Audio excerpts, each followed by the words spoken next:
آج وہ protection state دیتی ہے، اس میں کوئی شک نہیں ہے.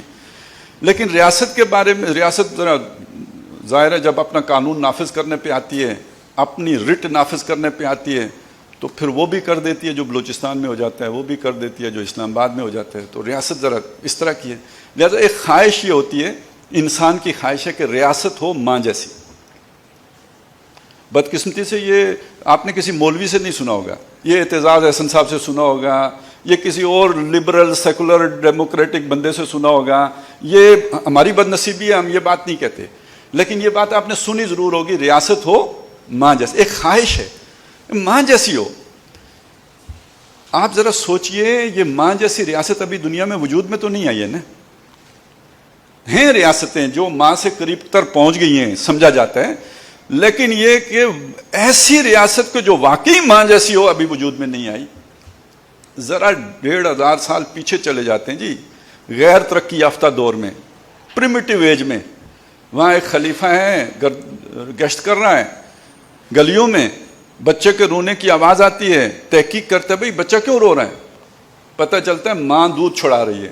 بھئی ماں کیوں دودھ چھڑا رہی ہے؟ ماں اس لیے دودھ چھڑا رہی ہے کہ فیصلہ ریاست کا یہ ہے کہ بچے کو وظیفہ ملے گا، لیکن جب اس کی ضرورت ہوگی، جب تک ماں کا دودھ پی رہا ہے تو وظیفہ دینے کی کیا ضرورت ہے؟ اس کی قدرتی غذا کا انتظام ہے تو اسٹیٹ کیوں اس کے لیے جو ہے وہ کوئی تردد کرے. کہتے ہیں اچھا ماں اس لیے اسے رلا رہی ہے. اگلے دن نیا آرڈیننس آتا ہے کہ بچہ پیدا ہوتے ہی اس کا وظیفہ جاری کر دیا جائے گا. تو میں کہتا ہوں ماں جیسی ہے یا ماں سے بڑھ کر ہے؟ ماں تو رلا رہی ہے، ریاست کے منتظم کو فکر ہے کہ بچہ نہ روئے. تو یہ تعلیمات کس کی تھیں؟ یہ مقاصد کس نے دیے تھے کہ ریاست کا ذمہ دار یہ سمجھتا ہے؟ حضرت عمر رضی اللہ تعالیٰ عنہ یہ سمجھتے ہیں. یہ تعلیمات محمد الرسول اللہ کی صلی اللہ علیہ وسلم.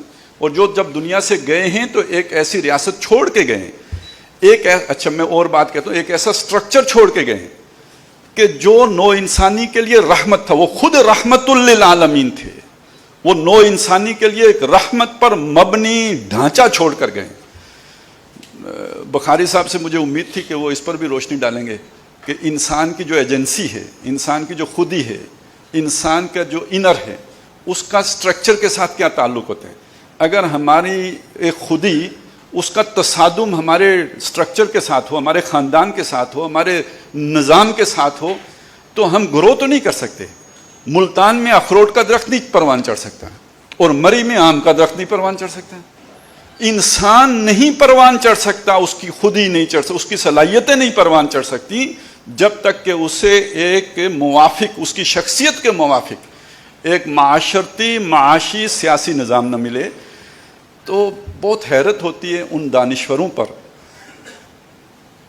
میں دانشور لفظ کے اعتبار سے کہہ رہا ہوں، کہا جاتا ہے، مشہور ہیں تو اس لیے کہہ رہا ہوں، وگرنہ یہ کہ یہ لفظ ان پر جچتا نہیں ہے. جو اسلام کو ایک مذہب سمجھ کر اور یہ قرار دیتے ہیں کہ ریاست کا کسی مذہب کے ساتھ کوئی تعلق نہیں. بھئی مذہب آیا ہے انسان کی خودی کو پروان چڑھانے کے لیے، اور جب تک پورا ماحول اور پورا معاشرہ اس کو ایک بہتر سازگار ماحول نہ مل رہا ہو، خودی پروان نہیں چڑھ سکتی. تو ایک مذہب کا کیسے ریاست کے ساتھ تعلق نہیں ہوگا؟ یہ تو انتہائی، یوں سمجھیے یہ سیلف کنٹراڈکٹری جملہ ہے جب بندہ یہ بات کہہ رہا ہوتا ہے. خیر چلیں چھوڑیں اس کو، ایشو کو رہنے دیں. اب آئیے اس چیز کی طرف کہ ہم دیکھیں اسلام کا تعارف قرآن میں کیا کرایا گیا ہے. مذہب کی حیثیت سے نہیں کرایا گیا، بلکہ اگر ہم اس کی لغتی میں چلے جائیں تو بات بڑی آسانی سے سمجھ میں آ جائے گی. قرآن مجید یہ کہتا ہے کہ اسلام دین ہے. ان الدین عند اللہ الاسلام. مذہب کہیں نہیں ملے گا آپ کو، میرے علم میں حدیث میں بھی نہیں ہے. ہاں ہمارے لٹریچر میں ہے، ہماری روایت میں ہے. یہ مذہب حنفی ہے، یہ مذہب مالکی ہے، یہ مذہب حنبلی ہے. یہ وہاں مذہب کا معنی اسکول آف تھاٹ کے معنی میں ہے، ریلیجن کے معنی میں نہیں ہے. یہ کنفیوژن نہیں ہونی چاہیے. جب ہم مذہب حنفی کہتے ہیں تو اس کا مطلب ریلیجن نہیں ہے، اسکول آف تھاٹ ہے، ایک مکتب فکر ہے. تو وہ ایک علیحدہ شے ہے. دنیا میں جس شے کو ریلیجن کہا جاتا ہے، جس کی ٹرانسلیشن ہم مذہب کرتے ہیں، میں اس کی بات کر رہا ہوں. تو یہ جو اسلام ہے، یہ مذہب اسے نہیں کہا گیا، اسے دین کہا گیا. جب اسے دین کہا گیا ہے تو دین کے کیا معنی ہیں، لغوی معنی کیا ہیں؟ قرآن مجید میں استعمال ہوئے. مالک یوم الدین, بدلہ, بدلے کے دن کا مالک, یہ معنی ذہن میں رکھیے. مذہب کے کیا معنی ہیں؟ چلنے کی جگہ, چلنے کا وقت یا چلنے کی جگہ. ذہب یذہب, چلنا, اور جس جگہ پہ آپ چل رہے ہیں یہ مذہب ہے. یعنی اسی سے وہ مکتب فکر بنا ہے نا, جو یعنی آپ وہ اسکول آف تھاٹ بھی اسی لیے اس سے بن گیا ہے. تو اصل میں تو مذہب کے معنی یہ. اب دونوں کے فرق کا اندازہ لگائیں کتنا بڑا فرق ہے. چلنے کی جگہ اور بدلہ زمین آسمان کا فرق ہے. ان کا آپس میں کوئی جوڑ آپ کو جوڑتا نظر ہی نہیں آئے گا. اچھا, یہ قرآن مجید نے صرف ایک بدلے کے معنی ہی میں دین کا لفظ استعمال نہیں کیا ہے, یہ لغوی معنی ہے اس کا. لغت میں بھی یہی معنی ملے گا اس کا. دن ناہم کما دانو, ہم نے ان کے ساتھ وہی کیا جو انہوں نے ہمارے ساتھ کیا تھا, یعنی عدلے کا بدلہ پورا پورا ہو گیا. قرآن مجید نے اس کو اطاعت کے معنی میں بھی استعمال کیا. جب قرآن مجید کہتا ہے کہ فَاعْبُدُوا اللَّهَ مُخْلِصِينَ لَهُ الدِّينَ, پس اللہ کی بندگی کرو اپنے دین کو اس کے لیے خالص رکھتے ہوئے. تو اب دین کا کیا ترجمہ یہاں کریں گے؟ اپنے بدلے کو اس کے لیے خالص رکھتے ہوئے, تو وہ جچے گا نہیں, کوئی سمجھ نہیں آئے گی. لہٰذا یہاں پہ تمام مترجمین جو آپ کو ترجمہ کرتے ملیں گے وہ اطاعت کا کریں گے. اب دین کا معنی کیا ہو گیا جی؟ اطاعت ہو گیا. اپنی اطاعت کو اللہ کے لیے خالص رکھتے ہوئے, یعنی اس کے اندر کسی اور کی اطاعت کو شامل نہ کر لو. دو اطاعتیں شامل ہو گئیں تو خالص نہیں رہی, ناخالص ہو گئی, ملاوٹ ہو گئی. ملاوٹ نہیں کرنی ہے, خالص اطاعت کرنی ہے اللہ کی. ایک یہ اس کا جو ہے وہ معنی آ گیا. اور ایک معنی ایک ضابطے کے, ایک قانون کے, ایک نظام کے بھی آیا ہے. لیکن جب یہ والا معنی آیا ہے تو یہ مرکب اضافی کے طور پر استعمال ہوا ہے. قرآن مجید میں اللہ کے دین کا ذکر, دین اللہ, اذا جاء نصر اللہ والفتح ورأیت الناس یدخلون فی دین اللہ, اللہ کا دین, اللہ کا دین. اب اگر آپ اس کے ساتھ ترجمہ کریں اللہ کا بدلہ, تو جس معنی میں استعمال ہو رہا ہے, جس سیاق و سباق میں آ رہا ہے, وہاں فٹ نہیں ہوگا. اگر آپ وہاں پہ ترجمہ کریں اللہ, وہ جو ہے اطاعت, اللہ کا کی اطاعت, تو وہ بھی جس سیاق و سباق میں آ رہا ہے, یہ ترجمہ بھی وہاں فٹ نہیں ہوگا. تو اب یہاں پہ ذرا اس کو ذرا اور ایک چیز آپ کے سامنے آئے گی تو پھر بات واضح ہو جائے گی کہ یہ دین اللہ ہی کی ترکیب استعمال نہیں ہوئی, دین الملک کی ترکیب بھی استعمال ہوئی ہے. سورہ یوسف میں جب حضرت یوسف علیہ السلام نے چاہا کہ اپنے بھائی کو اپنے پاس روکیں اور ایک خاص ترتیب سے ان کے اوپر ایک چوری کا جو ہے وہ معاملہ ہو گیا, یعنی ثابت ہو گیا جرم, تو اب ان کو سزا دینی تھی. سزا جو ان سے پوچھا ان کے بھائیوں کو کہ اگر اس کے پاس سے کوئی چوری کی مسروقہ شے برآمد ہو گئی تو اس کی سزا کیا ہوگی؟ انہوں نے کہا جی اس کی سزا یہ ہوگی, ہمارے قانون میں جو بندہ چور ہو بدلے میں وہی غلام رکھا جاتا ہے, کذالک جزاء, اسی طرح ہم بدلہ دیتے ہیں جو مجرم ہوتے ہیں ان کو. اچھا, اب یہ ان کا کہنا تھا. جو مصر کا قانون تھا اس میں یہ سزا نہیں تھی, یہ شام کے قانون میں سزا تھی, مصر کے قانون میں یہ سزا نہیں تھی. لہذا یہاں پہ اب جو آیت میں الفاظ آئے ہیں کذالک کدنا لیوسف, اس طرح ہم نے یوسف کے لیے تدبیر کر دی. وما کان لیاخذ اخاہ فی دین الملک, یوسف کے لیے ممکن نہیں تھا بادشاہ کے قانون میں اپنے پاس روک کے رکھ سکتا بنیامین کو, یعنی وہاں کے قانون میں یہ ممکن نہیں تھا کہ وہ اس کو اپنے پاس روکتے. اب یہ دین الملک کا مطلب ہوا بادشاہ کا دین یا بادشاہ کا قانون. تو اس کو سمجھ کے ہم جب دیکھیں گے تو دین اللہ کا معنی کیا ہو گیا پھر؟ اللہ کا دین یعنی اللہ کا قانون, اللہ کا ضابطہ. اب چونکہ یہ مرکب اضافی استعمال ہوا ہے, اللہ کا قانون بھی آ گیا, بادشاہ کا قانون بھی آ گیا, تو اب یہ ایک مجموعہ ہے. یہ صرف دین کا معنی نہیں ہوگا, اس کے ساتھ وہ جس کی طرف اس کی اضافت ہے اس کو بھی سامنے رکھیں گے. تو جب اسے سامنے رکھیں گے تو اس کو ڈیفائن ہم یوں کر سکتے ہیں کہ جس ہستی کو ہم قانون ساز مان کر اس کے بنائے ہوئے قانون کو اس کی طرف نسبت دے رہے ہوں, یہ اس کا دین ہے یا اس کا نظام ہے. تو اب ایک ہستی بھی آ گئی ساتھ, اللہ کی ہستی ہے, وہاں مقنن وہ ہے, لیجسلیچر وہ اس نے کی ہے, یہ قانون اس نے بنا کے دیا ہے, لہذا وہ دین اللہ ہے. جہاں یہ حیثیت, مطلق حیثیت, اتھارٹی یہ والی بادشاہ کے پاس ہے, وہ دین الملک ہے. اب جیسے ہمارے سامنے یہ بات آئی کہ انسان ترقی کر کے جب آگے بڑھا, آدم جب خود شناس و خود نگر ہوا, تو اب ایک بادشاہ کو یہ اتھارٹی دینے کے لیے انسان تیار نہیں رہا تو وہی اتھارٹی تمام انسانوں میں تقسیم کر دی گئی، حاکمیت عوام کا دور آ گیا. تو اب اس کو ذرا سامنے رکھیں تو اصطلاح کیا بنے گی؟ دین جمہور. وہ دین الملک، یہ دین اللہ، یہ دین جمہور. اب یہ بات اگر ہمارے سامنے آ گئی ہے تو معلوم ہو گیا کہ اسلام در حقیقت دین ہے، یہ مذہب نہیں ہے، یعنی ریلیجن نہیں ہے. ریلیجن کا تو دائرہ بڑا محدود ہو گیا. ریلیجن کوئی قانون ساز، قانون سازی کے اندر اس کا کوئی کردار ہی نہیں ہے. ریلیجن میں تو یہ ہے کہ جی آپ کا عقیدہ کیا ہے، ایک خدا کو مانتے ہو، دو کو مانتے ہو، کسی کو نہیں مانتے. یہ ریلیجن کا یہ پہلا تو سٹیپ اس کا یہ ہے. دوسرا یہ ہے کہ جو آپ کا جس کو مانتے ہو اس کو پوجتے کیسے ہو، ریچولز کیا ہیں آپ کی، کسٹمز کیا ہیں جن کے تحت آپ اپنی جو ہے وہ تقریبات کو، یعنی خاص طور پہ مر گیا ہے کوئی تو ٹھکانے کیسے لگاؤ گے، پیدا ہوا ہے تو سیلیبریٹ کیسے کرو گے. اور یہ تو بہرحال انسانوں کی ضرورت ہے، مرد اور عورت کا تعلق جو کانٹریکٹ ہوتا ہے ویڈ لاک، اس کے لیے آپ کے ہاں ریچول کیا ہے. یہ مذہب کا دائرہ، یہ ریلیجن کا دائرہ ہے. اس سے آگے ریلیجن کو کوئی جو ہے وہ اس کے لیے کوئی جگہ نہیں، کوئی سپیس نہیں چھوڑی جاتی. ظاہر ہے اسلام اس اعتبار سے مذہب نہیں ہے، بلکہ یہ کہ وہ یہ مذہب کا پارٹ بھی ہے اس کے اندر. اسی لیے اس نے کہا نا on both religious and secular fields. تو یہ یعنی جو اس کی نظر میں جو سیکولر فیلڈ ہے اس میں بھی کامیاب ہوئے، اور جو اس کی نظر میں ریلیجن فیلڈ ہے اس میں بھی کامیاب ہوئے. ہمارے اعتبار سے یہ دو ہی ہے ہی نہیں. یہ زندگی ایک وحدت ہے، وہ اس کی انفرادی زندگی ہو یا اجتماعی زندگی ہو، اس کے لیے ایک پیکج ہے جو اللہ نے دیا ہے محمد الرسول اللہ کو صلی اللہ علیہ وسلم، جو زندگی کے ان دونوں گوشوں کے اوپر محیط ہے. اور یہ جو بات ہمارے سامنے آئی، اس سے یہ پتہ چلا کہ مذہب در حقیقت ایک محدود تصور ہے، اور دین اس کے مقابلے میں ایک ہماگیر اور زیادہ زندگی کی پوری یعنی دائروں کو اپنے لپیٹ میں لینے والا تصور ہے. پہلی بات تو یہ ہوگی. لیکن اب اس کی کچھ امپلیکیشنز ہیں، اس کے کچھ تقاضے ہیں، کچھ اس کے لوازمات ہیں، کچھ اس کے لازمی نتائج جو نکلتے ہیں. جیسے کسی ایک خطے میں دو بادشاہ نہیں ہو سکتے، دو گورنمنٹس نہیں ہو سکتی. پکی بات ہے، کسی ایک خطہ زمین کے اوپر، کسی ایک ٹیریٹری میں، کسی ایک سٹیٹ کے اندر دو دین نہیں ہو سکتے. یہ ممکن ہے کہ دین جمہور بھی ہو اور دین الملک بھی ہو؟ نیور. تو جہاں دین جمہور ہوگا جمہوریت ہوگی، وہاں بادشاہی نہیں ہوگی، اور جہاں دین الملک ہوگا یعنی بادشاہی ہوگی، وہاں دین جمہور نہیں ہوگا. تو اگر اسلام دین ہے، جیسے کہ ابھی ہم نے دیکھا دین ہے، تو یہ اگر غالب ہوگا تو دین ہے.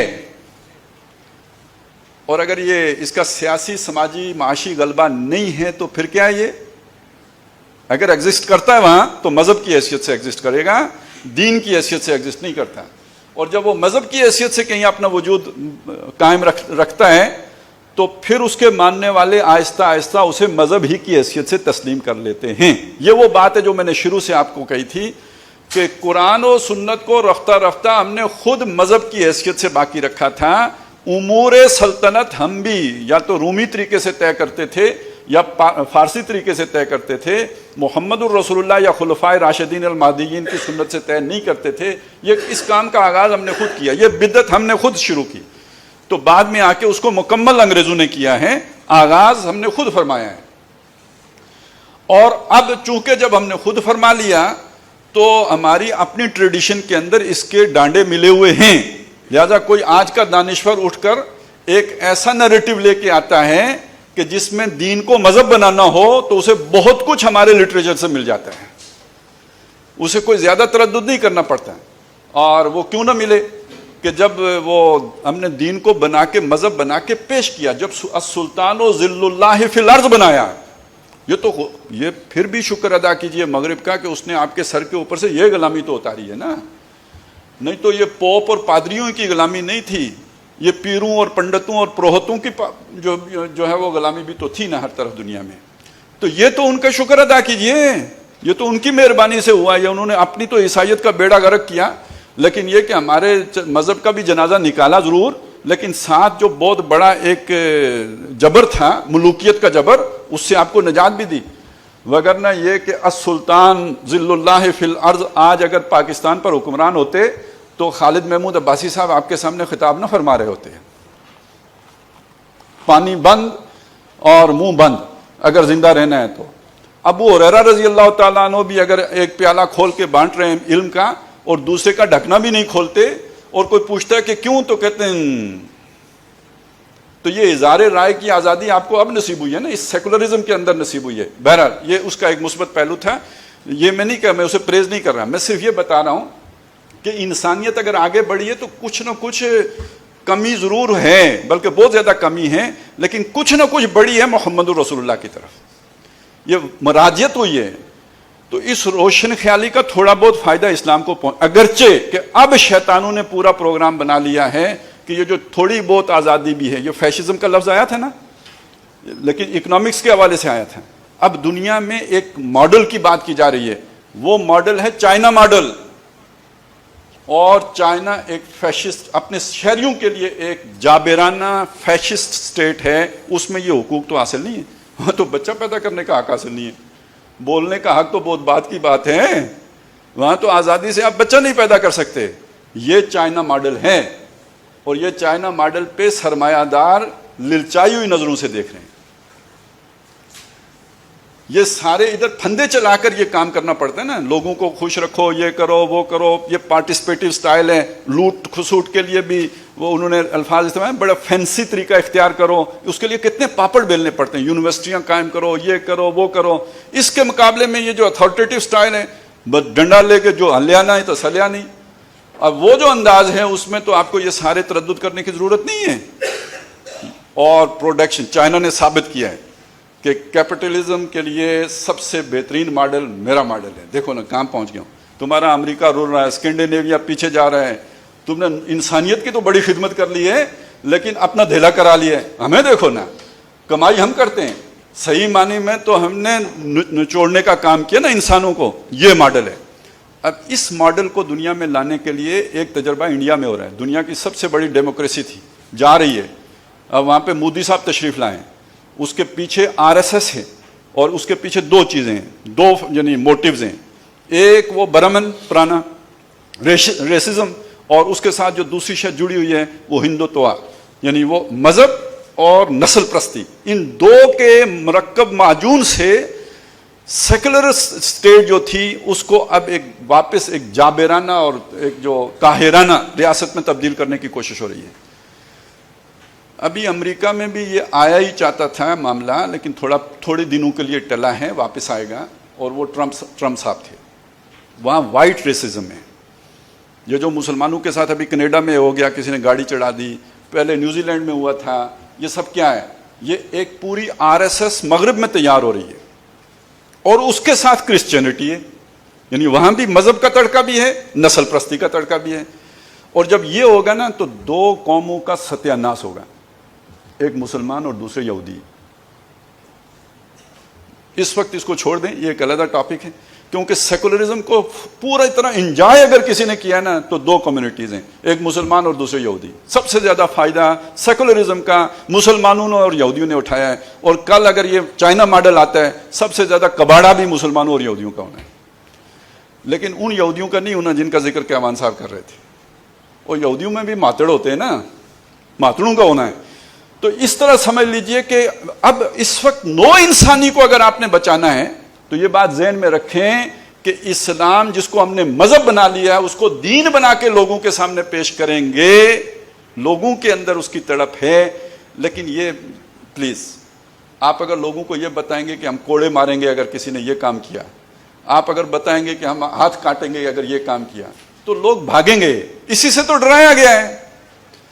آپ اسلام کا یہ ورژن رکھیں گے کہ اللہ تعالیٰ رب العالمین ہے, اس نے محمد صلی اللہ علیہ وسلم کو رحمت للعالمین بنا کے بھیجا ہے. اور آج جس ریاست کی تم تمنا کرتے ہو ماں جیسی, وہ ماں جیسی ریاست محمد رسول اللہ نے قائم کر کے دی ہے جب انسان کو اس کا تصور تک نہیں تھا. آج تو آپ نے ٹکریں کھا کے بہت کچھ سیکھا ہے, تب کیا تھا؟ پوری دنیا میں بادشاہ تھی, تب محمد رسول اللہ نے اتنی بلندی تک انسانوں کو لے کے گئے تھے. تو اصل تو رحمت للعالمین تو وہ ہیں, اور جو نظام چھوڑ کر گئے ہیں وہ ہے نو انسانی کے لیے رحمت بھرا نظام. وہ ہے ویلفیئر سٹیٹ کا صحیح تصور جو پہلی دفعہ نو انسانی کو حضور نے دیا. اور یہ بھی غیروں نے یہ ہماری محرومی کا اندازہ لگائیں کہ ہمارے کسی عالم کو بھی یہ کوئی کسی ریسرچر کو یہ توفیق نہیں ہوئی کہ وہ یہ ثابت کرے، لیکن یہ کہ وہ بھی کہیں آپ کو کہیں منٹگومری واٹ کے ہاں مل جائے گا، کہیں مائیکل ہارٹ کے ہاں مل جائے گا کہ پتہ چلے گا کہ تاریخ انسانی میں اس اصول حریت و اخوت و مساوات کی بنیاد پر جو پہلا معاشرہ تشکیل پایا تھا وہ محمد رسول اللہ نے تشکیل دیا تھا. تو ہم بتا سکیں روٹی، کپڑا، مکان، تعلیم، علاج، یہ ہر شخص کا جو ہے بنیادی حق ہے، یہ عدلے کا بدلہ ہے. وہ دین ہے نا، دین، تو دین کا ہم نے چلا کہاں تھا؟ بدلہ. پہنچایا کہاں؟ نظام تک. نظام دو چیزوں پر بنتا ہے، حقوق اور فرائض. مجھے کیا حق حاصل ہیں، میرے فرائض کیا ہیں. جو میرے حقوق ہیں اس کے مقابل میرے ویسی ذمہ داریاں ہوں گی، یا جیسے میری ذمہ داریاں ہیں ویسے مجھے رائٹس حاصل ہیں. متوازن ہے یہ عدل ہوگا. اور جہاں اس میں ظلم ہوگا، یعنی میری ذمہ داریاں تھوڑی ہوں، مجھے سہولتیں زیادہ دے دی جائیں، یہ ظلم ہے. یا مجھ سے کام زیادہ لیا جائے اور مجھے سہولتیں تھوڑی دی جائیں، یہ ظلم ہے. جہاں عدلے میں بدلہ دینے میں کمی کی جائے یا بدلہ دینے میں زیادتی کی جائے، یہ ظلم ہے. اور جہاں عدلے کا بدلہ پورا دیا جائے، یہ عدل ہے. اور اسلام سراپا عدل ہے. اللہ خود عدل ہے. اللہ تعالیٰ جس بات کا حکم دیتا ہے وہ عدل ہے. ان اللہ یامر بالعدل، اللہ خود قائم بالقسط ہے. اللہ نے سارے نبی لیقوم الناس بالقسط اس لیے بھیجے کہ لوگ انصاف پر کھڑے ہو جائیں. اللہ نے یہ امت اس لیے کھڑی کی، کونوا قوامین بالقسط شہداء للہ، اللہ کے لیے گواہ ہوتے ہوئے لوگوں کے درمیان انصاف کرنے والے بن کر اللہ کے لیے کھڑے ہو جاؤ. یہ اس امت کی اصل غرض و غایت تھی. یہ اپنے لیے بنائی نہیں گئی تھی، یہ لوگوں کے لیے بنی تھی. کنتم خیر امۃ اخرجت للناس، لوگوں کے لیے نکلے ہو تم. تو اس اعتبار سے اگر ہم اسلام کا یہ پہلو لوگوں کے سامنے اجاگر کریں گے تو آج کا انسان حضور صلی اللہ علیہ وسلم کے دور کے انسان سے زیادہ باشعور ہے. اس کو اسلام کی طرف آنے میں زیادہ دیر نہیں لگے گی.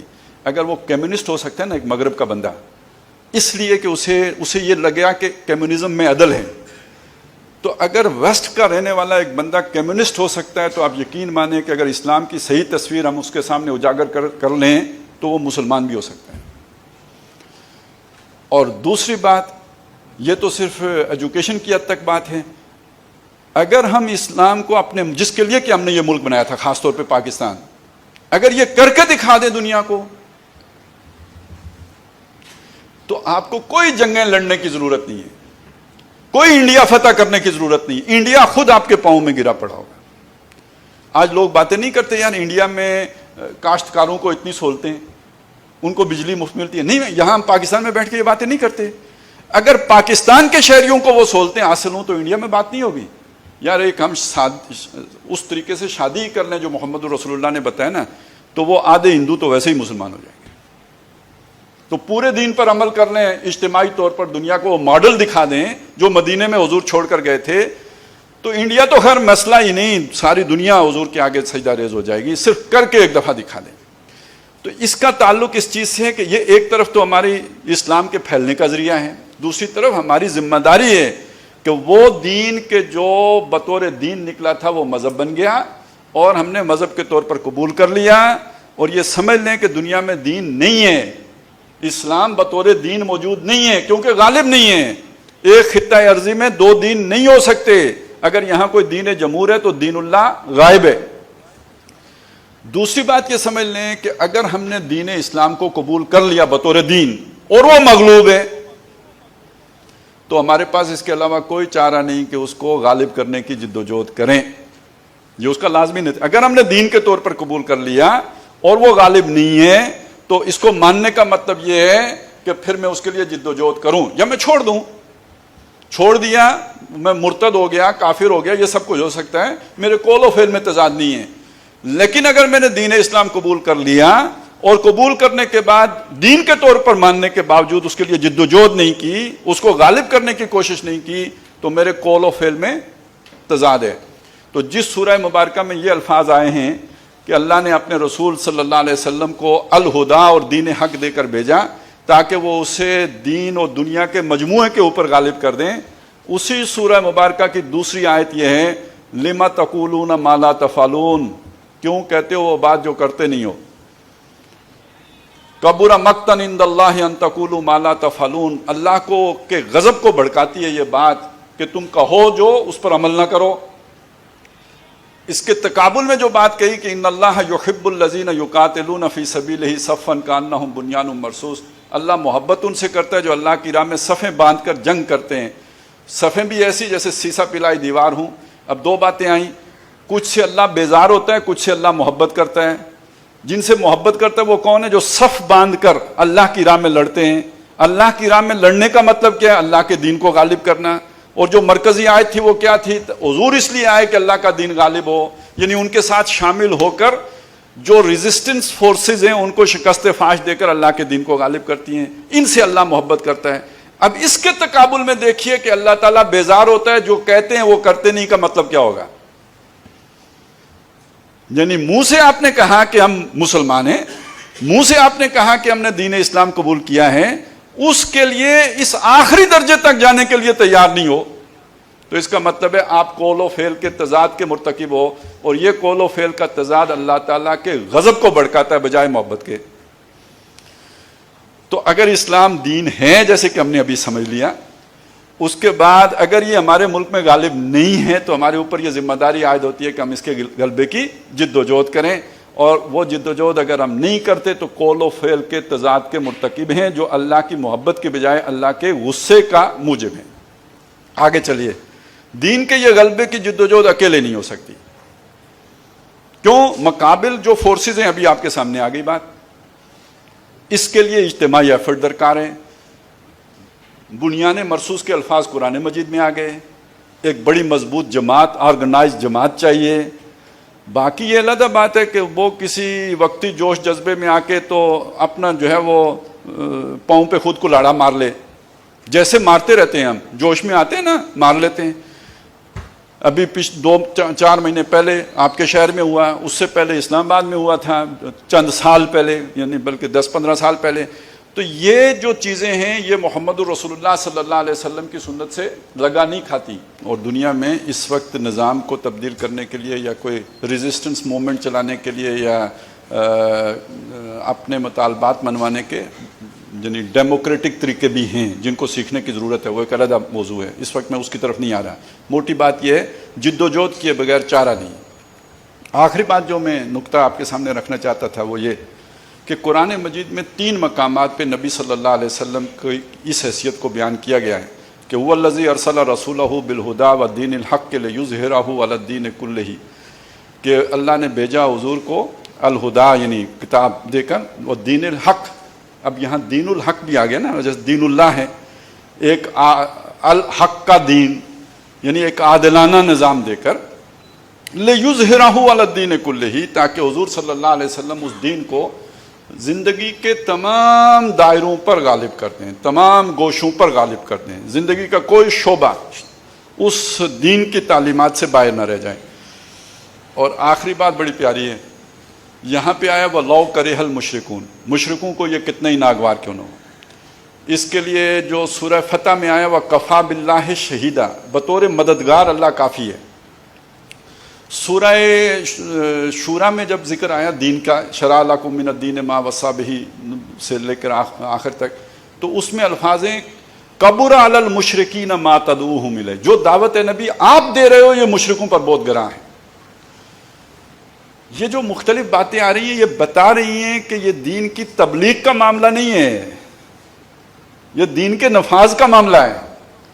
اور اس وجہ سے آپ کو اللہ کی مدد کی ضرورت ہے، اللہ آپ کی مدد کرے گا. یہ مشرک لوگوں کو یہ ہرگز گوارا نہیں ہوگا یہ دین. وہ سمجھ بھی جائیں تو اس کی طرف نہیں آئیں گے. کیوں؟ ان کے مفادات ہیں، وہ جو ابھی کیوان صاحب نے بتایا ویسٹڈ انٹرسٹ ہے. تو آپ یہاں مشرک کا ترجمہ ویسٹڈ انٹرسٹ کریں.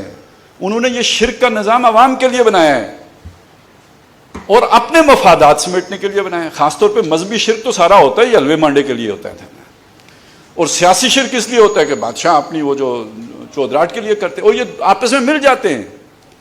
یہ مذہبی اور یہ مفاد یافتہ طبقہ اور جو سیاسی مفاد یافتہ طبقہ ہوتا ہے یہ آپس میں مل جاتے ہیں. باقی نہ رہی تیری وہ آئی نہ ضمیری، اے کشتائے ملائی و سلطانی و پیری، بادشاہ سلامت، اور یہ جو آپ کے درویش لوگ اور یہ جو آپ کے عالم لوگ اسکالر، یہ مل کے تو پھر کچھ عمر نکالتے ہیں عوام کا. اتخذوا احبارہم و رہبانہم اربابا من دون اللہ. تو یہ ہمیشہ یہ تثلیث دنیا میں رہی ہے، بادشاہ اور اس کے ساتھ یہ مذہبی عناصر مل کے ان کے مفادات پر ضرب ڈالتا ہے یہ دین. نبی کو پھر نہیں چھوڑتے. ابھی آپ نے سن لیا نا، حضرت مسیح کو نہیں چھوڑا. تو صحیح دین وہاں کے پادریوں کو آتا تھا یا حضرت مسیح کو آتا تھا؟ تو پادریوں نے سوری دیے نا، مطلب فتویٰ تو ان کا تھا، ان کی مذہبی عدالت کا تھا، اور ساری چارج شیٹ جو ہے وہ مذہبی تھی. انہوں نے یہ جو دکھائے معجزے، یہ معجزے نہیں ہے، یہ جادو ہے، جادو کفر ہے. یہ مسلمان سے کافر ہو گئے، کافر ہو گئے تو مرتد ہو گئے، مرتد ہو گئے تو واجب القتل ہو گئے. اس میں تو کوئی سیکولر چارج شیٹ ہے نہیں، یہ ساری ریلیجیس چارج شیٹ ہے. تو یہ کیوں لگائی گئی ان کے اوپر؟ وہ ان کے جو وہ ٹھیے اٹھا کے پھینک دیے تھے نا، یہ وجہ ہے نا. تو وہ لو کرہ المشرکون، اس کو جا کے جو سورہ حدید میں کمال کو پہنچایا ہے نا کہ لیقوم الناس بالقسط وانزلنا الحدید، لوہا بھی اتارا ہے. وہ بھی یہ بتا رہا ہے کہ یہ جو لوہا اتارا ہے، یہ اس کا مطلب یہ ہے کہ یہ قسط کا نظام بغیر لوہے کی طاقت کے نہیں قائم ہو سکتا. اس میں اور بھی نفع شفع ہیں لوگوں کے لیے، لیکن وَلِيَعْلَمَ اللَّهُ مَن يَنصُرُهُ وَرُسُلَهُ بِالْغَيْبِ. اللہ یہ بھی دکھانا چاہتا ہے کہ وہ میرے عاشق کہاں ہیں جو اس کی طاقت کو ہاتھ میں لے کے میری اور میرے رسول صلی اللہ علیہ وسلم کی مدد کرتے ہیں. تو حضور کی محبت کا تقاضا بھی، اللہ کی محبت کا تقاضا بھی، جس امتحان کے لیے دنیا میں بھیجے گئے ہیں اس میں کامیابی کا تقاضا بھی، قول و فعل میں یکسانیت کا تقاضا بھی، ہمارے ملک کے وجود کا تقاضا بھی، اور ہماری جو تعلیمات ہیں دینی ان کا تقاضا بھی یہ ہے کہ ہم اس دین کے غلبے کی جد و جہد کریں. اور اگر ہم اسے دین مانیں تو یہ اس کے تقاضا تو ہے ہی ہے. تو اس اعتبار سے میں سمجھتا ہوں کہ آج کے اس دور میں جن لوگوں کو اللہ تعالیٰ نے شعور دیا ہے، کچھ دین کی محبت دی ہے، ان کے سامنے یہ تصور اجاگر کرنے کی ہمیں ضرورت ہے، اور اس کے لیے ایک اجتماعی جد و جہد بھی کرنے کی ضرورت ہے. اللہ تعالیٰ ہم سب کو اس کی توفیق عطا فرمائے. اقول قولی ھذا واستغفر اللہ لی ولکم ولسائر المسلمین والمسلمات.